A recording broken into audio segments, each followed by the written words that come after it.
In this video, I want to talk about briefly how you can learn an algorithm. So there are many algorithms out there. Some of them are quite scary looking at the name, and a lot of them doesn't really make too much sense, like random forest. What does that mean? Naive Bayes, why is it naive? Things like that. The list can goes on. There can be hundreds and thousands of methods out there. And if you go to the famous Python library called scikit-learn, which is for machine learning, and we'll use some of this in the hands-on session, you'll see a roadmap that just outlines some of the big categories.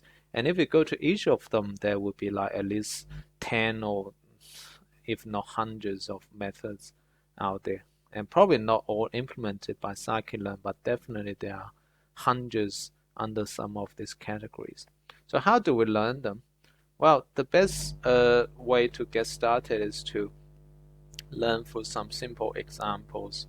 Go to scikit-learn, for example, if I want to look at SVM, so in scikit-learn that's called SVC, support vector classifier. If I click on that, that will go into some examples of this SVC, and it has some code there, and can easily just copy and run it and see what I get.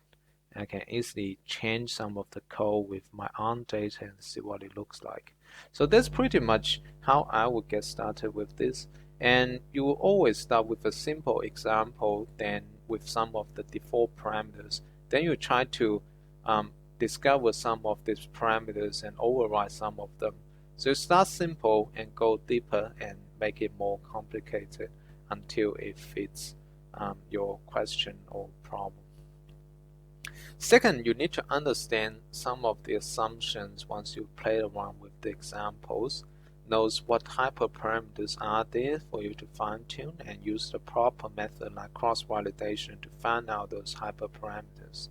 And finally, you can read literatures about how other people use those methods, because some of them can be quite creative and it's like um, beyond its normal use.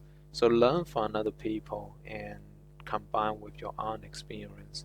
That will make you master these algorithms.